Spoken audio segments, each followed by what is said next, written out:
I need your password.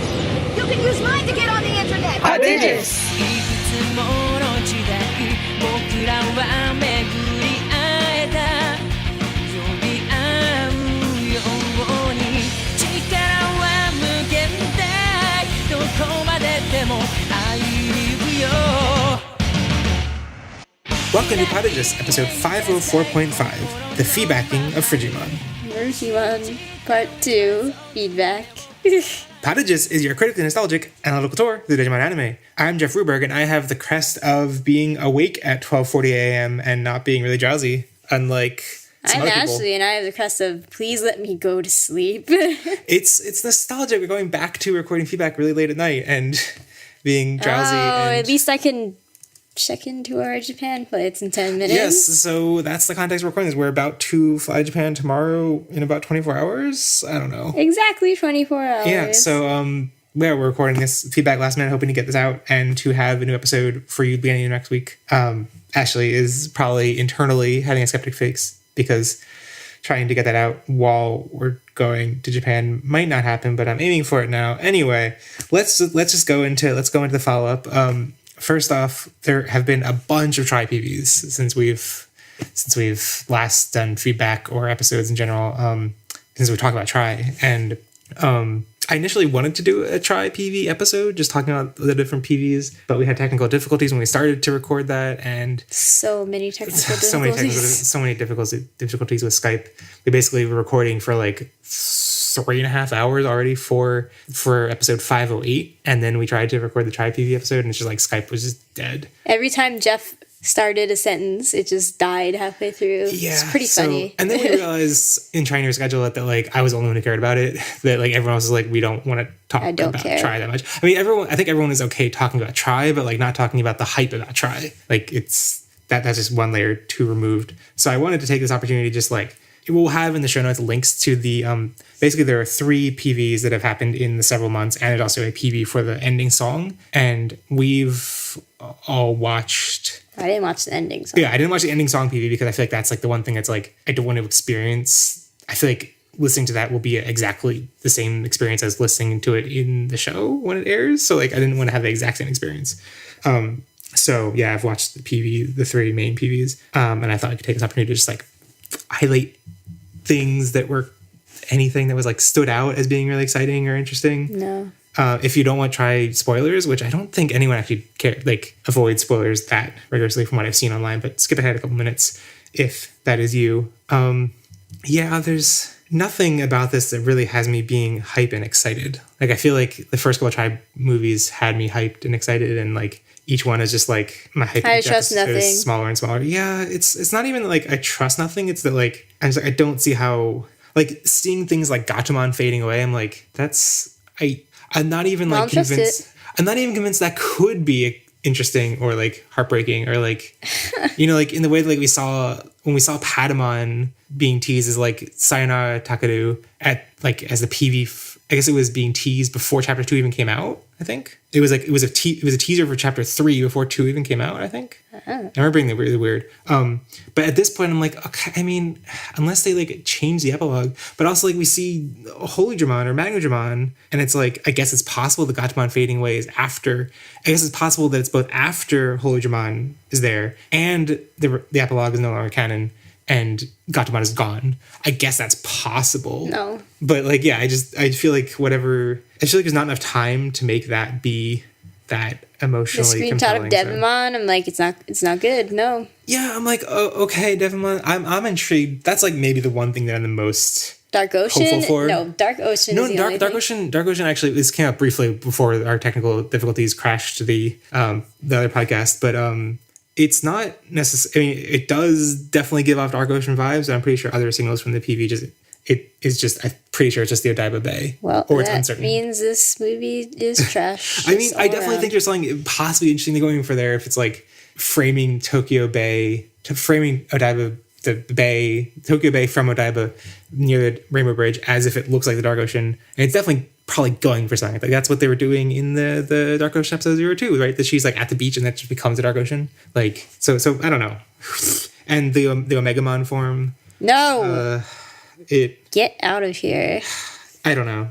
Get out of here. It could look cool in context. No. The things they've released, like we've gotten like full character artwork of the new design, and I don't know. I think it does kind of look cool, but it's not the. I don't know. The poster we had the poster a while ago that had that poster looks fun. There's the first poster of everyone reaching down to Mako. And then there's a new poster that came out recently of just like the 9 kids all lined up in front of Omegamon Merciful Mode, is apparently the name. Merciful. And we joked on Twitter. I had seen this joke going around before that it's like Imperial Digimon. That it basically has like similar color design to Imperial Digimon Paladin Mode, just without any of the Imperial Digimon. So I joked that it was like Adventure Zero 2 minus Zero 2. But welcome to Tri. Yeah, that's basically.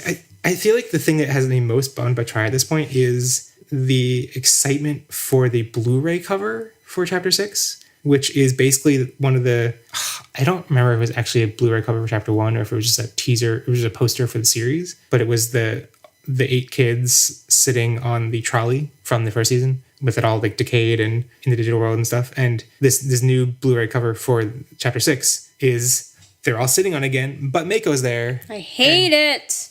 I feel like it's just like if you had told me that like when we were like hyped for Chapter 1, or I guess because before Chapter 1 we didn't even know Mako was. If at the end of watching Chapter 1 we heard that like that was the entire arc of the series, like, oh, and by the end of it Mako will feel a part of the group, that would leave me be like, oh, seriously? Get out of here. here. Like you had all that time and that like took you that much time to get to that point. Like it feels like that was not Didn't get to that point. What are you talking about? if that's how this movie ends, that like if it ends with her being like, oh, part of the group and everything, I don't know. It just that like doesn't make her part of the group in my mind. You haven't seen the movie yet. It has no chance of satisfying me at this point. Yeah, I don't know. There are definitely other things it tried to do. I'm not saying that, like, it just feels like that was such a obvious thing that would happen from the onset that we had a new Digidestined or new Chosen Child introduced. And it's like, oh, wow, okay, this like, it took the entire arc of the thing to have that obvious thing happen. Jeez. So anyway, let's go back away from Tri. One thing we're going to try and do, we haven't actually pitched this to Asher and Andrew, so we'll see how that goes. But is rewatching the chapters 1 through 5 before Chapter 6 comes out. So I we have to rewatch Chapter 1. Can I skip that one? I don't know. We'll talk about it later. I think we should, because it's been so, like, I definitely have seen that one so many times, but it's been so long, and I think it'd be good to see them all in, like, I know, cell phones break, whatever. But yeah, I feel like it'd be interesting to see them all in a more group, like not waiting so long between each one. I think it will make some things make it easier to forgive some things, but also make other things more egregious. Like I still can't believe we're going to Japan a month before for the 3rd time, and all of these movies have not come out. That's the part that we've gone to Japan about like once every year, and this time it's been like a year and a half. And like the first one we went to was when the first movie came out, and now this 3rd trip, the last movie still hasn't come out. And it's like when we were hyped for there being a TV series, we thought would last a year. Yeah, and it's like. It's this movie series the last 3 years. I don't know. I mean, that's not necessarily damning in and of itself, but it's like all these things add up to like a kind of fatigue. I'm fatigued. So even as I'm excited for it, I also have that fatigue. But anyway, let's go back to Data Squad. And so we're talking about episode 504, which covered episodes 19 through 25. Yeah, and those were the one with the road trip, the one with Kian's parents, the one where Galtzamon has an army, the one where Leomon number 1 dies, the one where Kurata reveals he's evil, the one with the flashbacks to Kurata being evil, and the one where Merukimon dies. The one where Leomon number... Oh, Saber Leomon. Did you forget about him? I didn't really think of him as a Leomon, I guess. He was totally Leomon. He was an evil Leomon, which I guess is rare for Leomon. It's not the only one, but it's a little bit rarer. But yeah, so that's the episodes we're covering. I forgot in the podcast itself, we mentioned on social media and stuff, but I forgot in the podcast itself, so I did want to just note it here in case people aren't aware of this tiny bit of trivia, that there's a moment in episode 20 where Marcus like is pointing at his head and he says, I can't remember exactly the line because I just wrote down that it's a nod to Axel and Kingdom Hearts. I think he says, I've got it memorized up here or something. Like he's talking to Yoshi. Yeah, and something. Kingdom Hearts, it's the same voice actor, Quentin Flynn, I think, the same voice actor as Axel in Kingdom Hearts, who has the iconic line, "I got it memorized." Got it memorized. Oh wait, sorry. No, it's a Marcus says, "I got it memorized." Axel says, "Got it memorized." Axel does not say, "I got it memorized." Yeah. No. Not that saying. Marcus actually says it in a sentence. Right. I was gonna say that Axel saying, "I got it memorized" sounds dorky and weird, but like Axel saying, "Got it memorized" also sounds dorky and weird. So Yeah, that's why it's a meme. That's why. yeah. So that was Jeff Nimoy. Apparently, like Jeff Nimoy has talked about how he wanted to put in that nod there as soon as he saw that. I mean, Marcus is pointing it ahead. Yeah. I'm excited for Kingdom Hearts. Kingdom Hearts Nope. 3, 2018. Nope. Don't. What else? I'll believe it when I see it. What other follow-up is there? I forgot to mention that I liked how we learned about Agumon's birth. Or that we learned that, like, in these episodes that Agumon... Because I remember we were confused in the beginning of the series. That, like, what was special about Agumon? And it was that, like, they had Agumon's Digi-Egg and just, like, it hatched in DATS. Okay, but now having watched the whole series, that feels very inconsequential. Yeah. Like reading on this note, and I'm like, what was I even referring to? Was that important? That wasn't important at all. I wrote down this question in the head that, like, in these episodes, like Christy, as soon as Keenan arrives, I really like Keenan's dynamic being like assimilating into Marcus's family. I think we talked about the podcast how much we all like that. How much like he like the brother dynamic between Keenan and Marcus, but like the way that like as soon as he arrives, it feels like the dinner table becomes like Marcus and Keenan and Marcus's females. Marcus's females. It's like ugh. And I'm intentionally using female as a noun there because females. I don't think anyone gets that reference. Females. I don't even get that reference. No, it's the thing you do. It's like an inside joke. Doesn't matter. It's Ashley's way of parodying the way that people use female, which should be an adjective, but if you use it like a noun, it kind of dehumanizes people. And anyway, what was the last comment I wrote down that I wanted to talk about was that we talked about how like the way that DATS erased memories of people involved in their incidents was kind of similar to effectively killing the Digimon and then being reborn with memories lost. And I was like, oh, it's kind of parallel. But like thought about that afterwards, and I'm like, for humans, they lose the memory of the event. For the Digimon, they lose their entire life's memories. They're very not parallel. Like, I mean, like they're similar, but like the scale is, and that kind of reflects the way that. Oh, police brutality. Anyway. Wow. I went to a dark place. It's DATS police brutality. Let's move on to the weekly-ish question. It's very, I think monthly-ish, weekly podcasty 1 to 20 weekly-ish. I don't think it's ever been 20 weeks between episodes. In this don't season. Think about it. In this season. The question this time was, how do you think the human and digital world could coexist? That's kind of like, I mean, now that we just recorded the last episode of Data Squad at 508, it's still a relevant theme to the end. I was like, wait, did we ask the same question? We may have. We should. We'll have that sorted out by the time 508 comes out. Will we? Years from now. I don't know about that. The first response we got was from Patreon Tamer Theory in our Patreon Slack. I don't think we have time to read all of this, so we should go through some highlights. And he speculated that like they should have a Digimon license, which would allow people to have partners, but that there's the potential of governments getting shady and controlling who has partners. And who watches the Watchmen? Yeah, who Digimon's a Digimon licensors? Yeah. And that who licensed the licensor?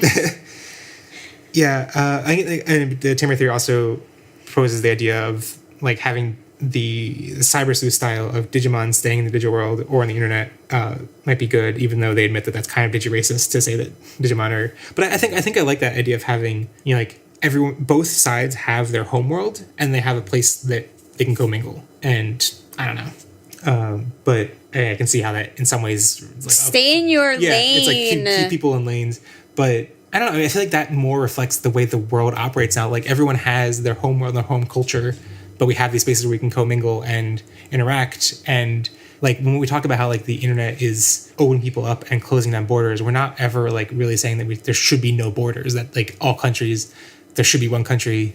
Like there should be no countries. It's more like there should be places where people can share things in addition to having a home culture and identity. So I don't think it's digi-racist to say that. Yeah. A digital world and a human world. I'm only allowed to go to Japan for 90 days without a visa. I guess so. That's just a law, bro. No, I know, but I don't like that aspect of it. I think you could have everyone's home identities and cultures without such strict. You can't stay in a country for 90 days. Past 90 days. Yeah, I think you could. I gotta be working and be a contributing person to society, or be a rich person. Rich people are allowed to stay in Japan for a year without, like, if you have a certain amount of money and you don't have to work. I'm just saying there's lots of complications in terms of immigration and what countries value, and like at its best there are like good ways that's used, and at its worst you have America right now. So America. Let's go to some responses to this question on Twitter. Mei Shinjamon, who is Mei from Lost in Translation, fellow Digimon podcast, said 02 epilogue style. I was thinking, what was the question? Oh, how the what's the coexist? And I was thinking about this. Sorry to go on a tangent based on this, but having just finished Hacker's Memory, and I wrote a glowingly positive review for Shonen Jump recently. That like when I showed you the draft, you were like, Jeff, this is absurd. You're not this. Yeah, no, Jeff just like. He's like, it's my thesis, and I'm like, you can't just write this sentence, like, and just like, published it that way. Like, oh my god! Like the thesis paragraph ends with like, "This is the best Digimon story." Period. Now let me talk about like gameplay or something. I'm like, Jeff. Okay. I mean, that transition is awkward, but anyway, I really love the story of Hacker's Memory, and it really endeared me to the characters and everything. But there's definitely lots of awkwardness in lots of places, especially at the end, where like spoilers for the end of Cyber Sleuth and kind of the end of Hacker's Memory, but it's kind of inevitable. In Cyber Sleuth, like you do all this stuff, like the worlds clash, the world nights, blah blah, all this stuff happens, and then at the end, like somehow through gobbledygook sci-fi nonsense, you defeat the Eaters, and that resets time to a point where like nothing ever happened. What? And yeah, and it's just like it kind of just feels like a silly cop out to like have both a bittersweet like farewell and also like not have the world or like not have consequence. I didn't finish Cyber Sleuth, and I didn't start Hacker's Memory. Well, but my point, like, so what's weird about Hacker's Memory is that like, since it's a mid-quel and it's going through the same events, it like basically has this like really strong climax, and then it also just hits a point where it's like, oh wait, the world's resetting. Okay, we need to go. Bye. And it's like, what? Bye. But it made me think. Playing that the other day, it made me think about how like I think one of the reasons that like all the Digimon seasons have this like, and aside from 02, have this ending where like things kind of have to go back to the status quo where Digimon don't exist, is that like no matter how forced it is, right? Especially spoiler Data Squad. But like. I think it's because like Digimon has excelled in rooting things in reality, like having real world situations that are similar to ours. And like when 02 is like everyone had a Digimon, and like it totally changed society completely until it was totally unrecognizable from our own society. I feel like it makes it so far removed from our own society that we stop having like it stops feeling relatable. It's like so bizarre and so different, and so like having like these bizarre forced things where like, okay, now things are back to normal, and then Digimon, it goes like, it makes the bittersweet thing that they want in writing these scenarios, because it's sad, and then it also like keeps it more like the real world, and then I feel like it kind of plays into kids' dreams of like, maybe we're living in a reality where there was some grand Cyber Sleuth adventure, but then things were reset and we just don't remember it. Wow. Like, I don't know. That's a long con. Sorry for that long tangent, because it's got me thinking about how like Digimon, because it's something we talked about later in the season about endings and stuff, and I feel like Digimon always kind of puts things in the status quo at the end that in a way that I don't like. I think it's because it doesn't want to. I mean, Data Squad is everything that's wrong with Digimon, but like to the okay. No, wait. But to the extreme, like normally it's masked by good things. In Data Squad, it's just not. Like they just didn't care to like. I disagree with that. I disagree with that. I think it tackles more interesting societal questions than other Digimon seasons. That's the only part that's true. Moving on to some other answers to this question. Again, we're talking about how should the two societies interact. Japanese Alley at Alley Japanese on Twitter said it would be similar to the series Home. I'm not familiar with that series, but they clarified lots of Digimon would live in our world with their own culture, and we would sometimes come and visit their world. We would try to get along on both sides, even though we're so different. That's idyllic. Yeah, that's why nice. don't we live in a utopia? It's a little too utopian. Because I feel like as soon as you have situations like that, it's like, what's wrong? What's secretly wrong with that? Anyway, Chaos Meister at Trashy Junk said, probably if there was some sort of organization of humans and Digimon that works to prevent/stop powerful Digimon attacks and prevent humans from abusing/using Digimon as free labor. So that's. I'm like 99% sure they were going for that joke. They're like, it would just be DATs. There's a 1% chance. I'm like not sure at 1 a.m. I'm 99% sure they were going for that joke. Ramon Castro at Digimon Fan for Life said, every kid on Earth to have Digimon, and then humans can take care of the Digimon in both worlds, which is pretty similar to the 0-2 worldview. Or not worldview, conclusion. But we also, the last response we have is from an email we got from someone titled, I'm stalling while she puts headphones. Oh, okay. You have one. I wouldn't. We got an email from someone identifying as President Numamon. President Numamon. Oh boy. Oh boy. This. I have not pre-screened this. Oh boy. This will be an adventure. This will be our own Digimon adventure try. Let's go. Okay. Hello, Podigius. This is your president. Oh god. It's come to my attention that you have been inviting foreign Digimon into our world, and that cannot happen, okay? I will not let it my God. happen. The digital menace must be stopped. Merukimon is radicalizing true devout digital creatures, and we must protect ourselves, okay? We need to build a wall, okay? A wall of fire. I have invented the word firewall, okay? Maybe it existed before, but I didn't hear people using it, okay? They never used it, okay? Anyway, no Digimon shall be allowed on Earth, not on this great Earth. They would take our jobs, take our women and our kids, our precious kids, okay? And I would appreciate if your fake podcast would stop telling people Digimon are good for the country, okay? Look at Japan, okay? They've stopped Merukimon with bombs. Wait, it was kids with Digimon? We should use our own Digimon arsenal to fight the Digimon, okay? I bring them in, Trump out. It's so great. I'm out. I'm so great. Oh my god. Oh, it's repeating. Well, That was so amazing. can I get my President God. Trump to listen to that? I think no, you should. No. Can you tweet it at him? I'm not tweeting. Oh my god, that was amazing. I think you should tweet it at President Trump. That was amazing. Like, oh my god. Then he will wonder what Digimon is. His voice acting range is so Get in big range. President Numamon, get in Digimon. Oh, that was amazing.